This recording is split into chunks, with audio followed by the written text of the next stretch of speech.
जादू है। मतलब आप देखो कि पूरा घर इतनी छोटी चीज में समझ जाता है। किसी बंगाली से पूछो, बोले आप कैसे, बोले मोजा में।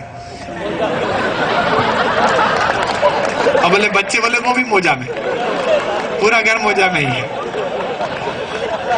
अच्छा, वो मेरे पड़ोस में एक बंगाली बाबू रहते हैं, बुद्धदेव भाई। उन्होंने कहा कि आप हमारे यहाँ आना, शाम को भोजन है। मुझे लगा कि भोजन होगा। मैंने घर वालों से कहा कि आज खाना वाना नहीं, आज बुड्ढा बाबू के यहाँ है। वहां देखा तो वहां तो साहब रामकृष्ण परमहंस की मूर्ति लगी हुई थी और सब चिरोदिनी में लगे हुए थे। बहुत देर तक होता रहा। मैंने सोचा इसके बाद भोजन होगा। बोले अच्छा बंधुओं, भोजन समाप्त हुआ, अब अपने अपने घर जाइए। तो ये भोजन था। तो मतलब कई भाषाओं का अपना अलग चमत्कार होता है। तो मैं आपको एक गीत सुना देता हूँ। अभी थोड़ी ठंड है, लेकिन हमारे ठहाके इसलिए जिंदा हैं कि कहीं सीमाओं पर कोई तैयार है हमारी रक्षा के लिए। एक नया नारा हिंदुस्तान में चल रहा है, जय जवान, जय किसान और जय विज्ञान। मैं किसान की परंपरा से हूं। एक पीढ़ी पहले मेरे घर में खेती होती थी और विज्ञान के लोगों के बीच खड़ा हुआ हूं। जवान लोग तो आप हैं ही। हमको कारगिल लेकर गए थे सुरेंद्र जी। वहां दिन में -12 डिग्री सेंटीग्रेड तापमान था और रात में -20। सियाचिन बैग आते थे जिनमें सुलाना पड़ता था। मैं कुछ रासायनिक क्रियाएं करता नहीं हूं, इसलिए मेरी ज्यादा जिम्मेदारी थी मेजर साहब पर। मुझे 2 बैग में सुलाया जाता था और एक सिपाही की ड्यूटी लगाई गई थी रात में के वो देखते रहना, हिला हिला के है के गया।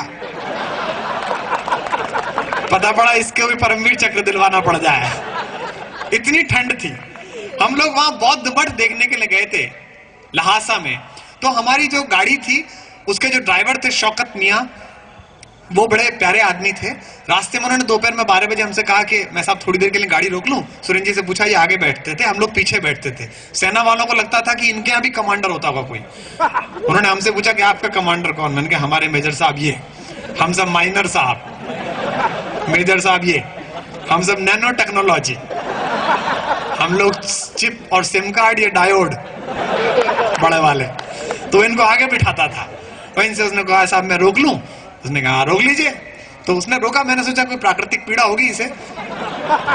वो तो नीचे उतरा साहब, उसने गाड़ी का दरवाजा खोला, सेना की टोपी जेब में रखी, दूसरी जेब से कपड़ा निकाला जिसे मुसल्ला कहा जाता है। वो जुमे का दिन था, फ्राइडे का, और उसने काबे की ओर मुंह करके मुसल्ला बिछाया और नमाज पढ़ने लगा। मेरे कुछ मुसलमान भाई यहाँ बैठे होंगे, मैं भी खड़ा हो गया। मुझे लगा कि परवरदिगार आलम की बारगाह में ये अकीदत पेश हो रही है। आखिरकार ईश्वर तो सबका एक है, मेरा भी और इनका भी। दुआएं मैं भी खड़ा हो जाता हूँ, मेरी भी दुआ लगेगी। मैं खड़ा हो गया। जब नमाज पढ़ ली उस कड़कड़ाती ठंड में, तो मुझसे खड़ा नहीं रह गया, मैं अंदर आकर बैठ गया। हीटर चल रहा था। लेकिन 5 मिनट बाद जब शौकत भाई आए तो मैंने कहा कि शौकत भाई अल्लाह से क्या मांगते हो? तो दोजक है, नरक है, हाथ गल जाता है, काटना पड़ता है। सियाचिन से कोई सीधा नहीं लौटता, सब कटा फटा सैनिक लौटता है हिंदुस्तान का। जो 1 साल सियाचिन रह लेता है उसका एक ना एक अंग जरूर बेकार हो जाता है। इतनी ठंड है, नहा नहीं पाते हो 12-12 महीने। अल्लाह से क्या मांगते हो? शौकत मियां ने मुझे जो बात कही, मैं चाहता हूं कि इस इंस्टीट्यूट में NIFFT में मुझे कहना चाहिए और आप सबके बीच वो पढ़ना चाहिए। दोस्तों, कहीं हमारी दोस्ती के बीच दरार पैदा करने की साजिश है सियासत की। जो उनका फर्ज है वो अहले सियासत समझें, अपना पैगाम मोहब्बत है जहां तक पहुंचे। वो तो सियासत के लोग हैं, हम तो मोहब्बत बांटने वाले लोग हैं। और एक बात और, इसलिए शायर ने लिखा, मातंग चोला साजे, मात की महिमा देखो, जो दिन रहना जागे। मैं उस मोहब्बत को सलाम करता हूं। पाकिस्तान हिंदुस्तान में क्या होगा मुझे पता नहीं है, लेकिन क्रिकेट को इसलिए सलाम करता हूं कि वो वक्त याद करिए जब भी पाकिस्तान के साथ हमारी सीरीज हुई थी और राहुल द्रविड़ के जूते का फीता खुला था, तो सबसे उम्र दराज खिलाड़ी इंजमाम उल हक ने क्रीज से आकर उस जूते के फीते को बांधा था। मैं उस मोहब्बत को सलाम करता हूं।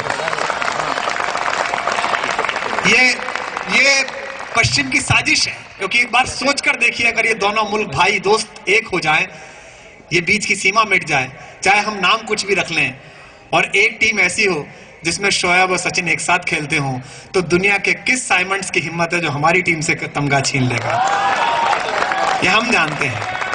मुझे शौकत मियां ने जो सुनाया मैं वो आपको सुनाता हूं। हिंदुस्तान का मुसलमान, हिंदुस्तान का हिंदू क्या चाहता है, इस छोटी सी संध्या का कुछ मैसेज भी होना चाहिए। केवल ठहाके हमारा मकसद नहीं है, केवल आनंद मकसद नहीं है। तब मैं पढ़ता हूं, सुनना। क्या कहा उन्होंने?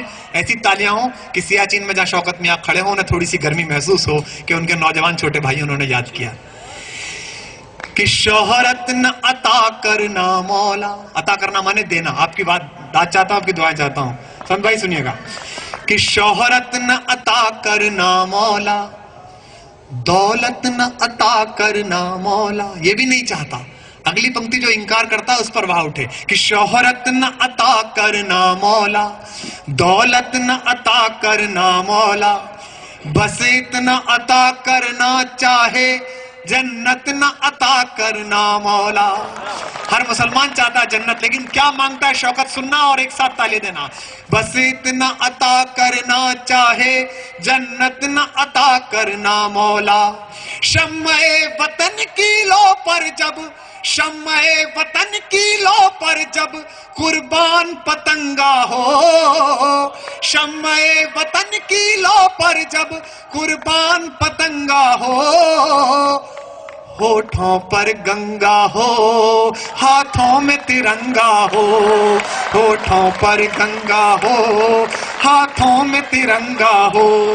शोहरत न अता करना मौला, दौलत न अता करना मौला, बस इतना अता करना चाहे, जन्नत न अता करना मौला।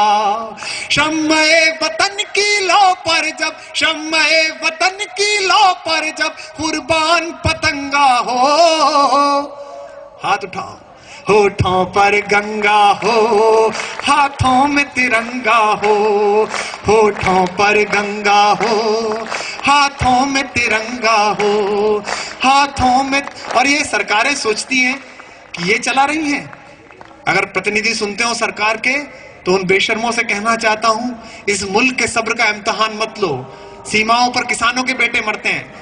मेरा एक दोस्त है विनीत चौहान, वीर रस का बड़ा कवि है। उड़ीसा के कवि सम्मेलन में एक मंत्री जी ने कहा विधवाओं के प्रतिनिधि मंडल से मिलते हुए शहीद विधवाओं से कि दे तो दिए 20-20 लाख रुपए, 10-10 लाख रुपए, और क्या चाहिए इन्हें? मेरे कवि ने ललकारते हुए कहा यह केवल कवि सम्मेलन कर सकता है कि लो तुमने 10-10 लाख दिए हैं वीरों की विधवाओं को, यानी कीमत लौटा दी है वीर प्रसूता माओं को। लो मैं 20 लाख देता हूं तुम किस्मत के हेठों को, हिम्मत है तो मंत्री भेजे लड़ने अपने बेटों को। इसलिए हर क्षेत्र में जाइएगा, नौकरी करने वाले नहीं, एंटरप्रेन्योर बनिएगा। दुनिया के सबसे बढ़िया ब्रांड, चाहे वो हेयर कटिंग सैलून के हो, चाहे फैशन के, चाहे फिल्म में हो, चाहे नैनो टेक्नोलॉजी में हो, वो इसी इंस्टीट्यूशन से निकले हुए लड़के हों, तब मैं आपको सलाम करूंगा कि लीडर्स पैदा किए बनर्जी साहब की सदारत में। वरना आप सिर्फ खबर है, IIT NIT सिर्फ खबर है। मैंने खबर पढ़ी, मैंने टाइम्स ऑफ इंडिया की पत्रकार पल्लवी को फोन करके डांटा कि क्या बदतमीजी की खबर है कि साहब IIT खड़गपुर में इतना बड़ा पैकेज मिला है, डायरेक्टर का वेतन कुछ नहीं है। क्या होता है? डायरेक्टर होता है, वो अपने नीचे से 1000 पैकेज हर साल निकालता है। क्या करेगा पैकेज इसमें? गुरु होता है। कि होठों पर गंगा हो, हाथों में तिरंगा हो।